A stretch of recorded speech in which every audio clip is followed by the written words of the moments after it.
नमस्कार विद्यार्थी मित्रांनो, स्वागत आहे तुम्हा सर्वांचं महा एक्झाम पॉईंट या आपल्या एज्युकेशनल यूट्यूब चॅनलवरती। तर विद्यार्थी मित्रांनो, कालच जे आहे महापारेषण विद्युत सहाय्यक तांत्रिकी याचं जे आहे थोडक्यामध्ये परीक्षा वेळापत्रक जाहीर झालेलं आहे। येत्या फेब्रुवारी महिन्यामध्ये पहिल्या 2 ते 3 तारखेमध्ये ही जी आहे जी की परीक्षा कंप्लीट होणारी आहे, त्याचं सविस्तर आपण कालच्या व्हिडिओमध्ये माहिती देखील घेतलेली होती। तर त्या व्हिडिओला बऱ्याच विद्यार्थ्यांनी कमेंट्स केले की सर जी आपली सिरीज आहे ती कंटिन्यू करा। तर आजपासून जे आहे आपले जे काही आता उर्वरित भाग आहे जे की तुमच्या विद्युत सहाय्यक पारेषण या पदासाठीचे सर्व आता इथून कंटिन्यू होणार आहे, ज्यामध्ये आपण तांत्रिकी देखील प्रश्न कव्हर करणार आहोत। तर आपला आजचा व्हिडिओचा भाग जो आहे तो 15 आहे।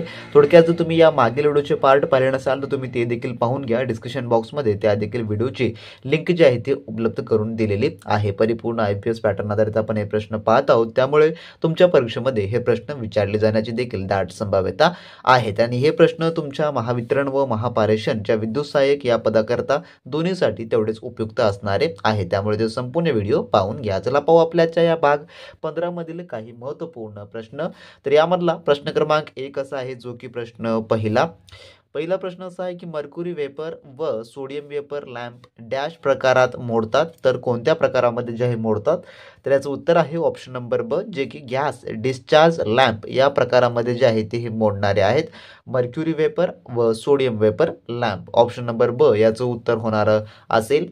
त्यानंतरचा प्रश्न 2 असा आहे, स्टेप डाऊन ट्रान्सफॉर्मरच्या सेकंडरी वाइंडिंगला लोड जोडला असता प्रायमरी वाइंडिंग डॅशला करंट घेईल, तर कशाला करंट घेईल? तर याचं उत्तर आहे ऑप्शन नंबर क, जे की सेकंडरीपेक्षा कमी जो आहे जे की करंट घेणारा असेल। ऑप्शन नंबर क या प्रश्नाचं उत्तर होणार असेल। त्यानंतरचा प्रश्न 3 आपला पुढील असा आहे, 3 फेज इंडक्शन मोटरचा रोटर फिरत्या चुंबकीय क्षेत्राच्या दिशेतच डॅशच्या नियमानुसार फिरतो, तर कशाच्या नियमानुसार फिरतो? तर याचं उत्तर आहे ऑप्शन नंबर अ, जे की लेन्झच्या नियमानुसार फिरतो। ऑप्शन नंबर अ या ठिकाणी या प्रश्नाचं उत्तर होणार असेल। त्यानंतरचा आपला पुढील प्रश्न असा आहे, जो की प्रश्न 4, जे की फ्रिक्वेन्सी बरोबर काय? तर फ्रिक्वेन्सी बरोबर जो फॉर्म्युला आहे त्याचा तो आपल्याला या ठिकाणी सांगायचा आहे। तर याचं उत्तर आहे ऑप्शन नंबर ड, जे की NP divide by 50 × P1 bracket of या प्रकारे जे आहे याचा हा फॉर्म्युला होणारा असेल। फ्रिक्वेन्सी इक्वल टू हा फॉर्म्युला असणारा आहे, ज्यामध्ये NP डिवाइड जे की 50 × P1 असं जे आहे थोडक्यात हा फॉर्म्युला याचा बनणारा असेल।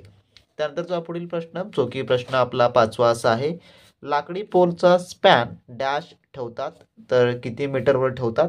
तर याचं उत्तर जे आहे ते आहे ऑप्शन नंबर थोडक्यामध्ये ब, जे की 40 ते 50 मीटर ठेवतात लाकडी पोलचा स्पॅन। त्यानंतरचा आपला पुढील प्रश्न असा आहे, जो की प्रश्न क्रमांक आपला 6वा, ट्रान्समिशन लाईनमध्ये लाकडी पोलचा वापर डॅशमुळे करत नाहीत, तर कशामुळे करत नाहीत? तर याचं उत्तर आहे ऑप्शन नंबर अ, जे की जमिनीखालील भाग लवकर कुजतो त्यामुळे ते आहे ते करत नाहीत।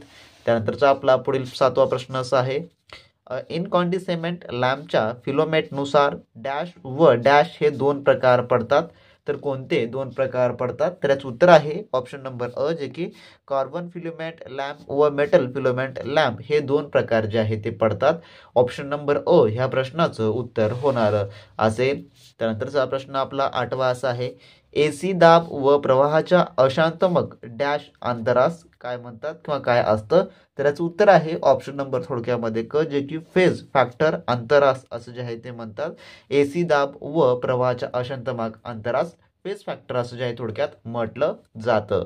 जर मित्रांनो तुम्ही अजूनही महावितरण भरती 2024च्या विद्युत सहाय्यक या पदाकरता मित्रांनो आपले अतिसंभाव्य प्रश्नसंच नोट्स व तांत्रिक मिळवून असाल मित्रांनो तुम्ही लगेच आपल्या व्हॉट्सअप चॅनलशी कॉन्टॅक्ट करून सर्व काय मिळवून घ्या मित्रांनो, ज्याद्वारे तुमचा मित्रांनो महावितरण भरतीचा 2024चा संपूर्ण काही अभ्यासक्रम हा मित्रांनो कव्हर होणार आहे, ज्यामध्ये मित्रांनो तुम्हाला सर्व काही MSEB भरती जो अभ्यासक्रम आहे त्यांचा लेटेस्ट IBPS पॅटर्न आधारित तो त्यामध्ये कव्हर करण्यात आलेला आहे। त्यासोबतच तुम्हाला IBPSचे सर्व काही अतिसंभाव्य प्रश्नसंचाचा देखील त्यामध्ये समाविष्ट आहे मित्रांनो। त्यासोबतच 2000हून अधिक जे मित्रांनो तुम्हाला तांत्रिकी प्रश्नसंच मिळणार आहेत, जे की मित्रांनो मराठी भाषेमधून असणार आहेत। तुम्ही वायरमॅन, इलेक्ट्रिशियन तुम्ही कोणत्याही ट्रेडमधले असाल तर तुम्हाला त्या ठिकाणी मित्रांनो सर्व काही मराठीमधूनच अभ्यासक्रम हा मिळणार आहे। त्यासोबतच कमी वेळेमध्ये संपूर्ण तयारी होऊन जाणार असेल, कारण मित्रांनो आपल्याला माहित आहे आपली परीक्षा जी आहे फेब्रुवारी ते मार्च दरम्यान आहे मित्रांनो, त्यामुळे याचा जर तुम्ही अभ्यास केला तर मित्रांनो तुमचा सर्व काही अभ्यासक्रम कव्हर होणार असेल। त्यासोबतच विद्युत सहाय्यक तांत्रिकी प्रश्नसंच देखील उपलब्ध आहे व मागील वर्षी जी विचारण्यात आलेले प्रश्न आहेत ते देखील यामध्ये नमूद करण्यात आलेलं आहे. तर सर्व काही मित्रांनो A to Z अभ्यासक्रम यामध्ये कव्हर आहे, जे की तुम्हाला इतरत्र कोणतेही बुक्स खरेदी करण्याची गरज नाही मित्रांनो तुम्हाला, किंवा कोणतेही तुम्हाला कोचिंग लावण्याची गरज नाही. याद्वारे तुमचा A to Z अभ्यासक्रम हा कव्हर होणार असेल. तर तुम्हाला जर मिळवायचा असेल तर लगेच मित्रांनो डिस्क्रिप्शन बॉक्समध्ये आपल्या ऑफिशियली व्हॉट्सअपची लिंक दिली आहे मित्रांनो, तुम्ही त्यांच्याशी कॉन्टॅक्ट करून हे सर्व काही मित्रांनो मिळवून घ्या आणि एकदम चांगल्या व उत्तम तऱ्हेला अवघ्या 5 मिनिटांमध्ये मित्रांनो सुरुवात करा. मित्रांनो अजूनही तुम्ही स्टडी मटेरियल घेतलं नसाल तर तुमच्याकडे अजूनही संधी उपलब्ध आहे. तुम्ही लगेच आपल्या व्हॉट्सअप सेलरला मेसेज करून सर्व काही मिळवून घेऊ शकता. डिस्क्रिप्शन बॉक्समध्ये त्यांची ऑफिशियली लिंक दिलेली आहे, ज्यामध्ये आपण सर्व काही तांत्रिकीचे 2000 प्रश्न मराठी भाषेमधून उपलब्ध करून दिलेले आहे. त्यासोबतच संपूर्ण काही जे टेस्ट आहे ते देखील तुम्हाला ॲज पर तुमच्या पेपर पॅटर्ननुसार कव्हर करून देण्यात आलेलं आहे. तर नक्की व्हॉट्सअप सेलरला मेसेज करून सर्व काही मिळवून घ्या. अंतिम दिवसांमध्ये तुम्हाला ते अभ्यासणं खूप महत्त्वपूर्ण असणार असेल. त्यानंतर प्रश्न 9 आपला, युनिव्हर्सल मोटार्स नोलाडवर डॅश स्पीडने फिरू लागते. तर याचं उत्तर जे आहे ते आहे ऑप्शन नंबर थोडक्यामध्ये ड, जे की 15,000 ते 25,000 RPM स्पीडने फिरू लागते. त्यानंतरचा प्रश्न आपला 10वा असा आहे, युनिव्हर्सल मोटार फिरण्याची दिशा बदलण्यासाठी डॅश करावे, काय करावं लागेल. तर याचं उत्तर आहे ऑप्शन नंबर क, जे की वरील दोन्हीपैकी एक करावे, म्हणजेच की फील्ड वायडिंगची टोक उलट किंवा आर्मेचर वायडिंगची टोक उलट करावे. यापैकी कोणतंही एकच करावं लागणार असेल, म्हणून ऑप्शन नंबर क हे याचं उत्तर होणार असेल.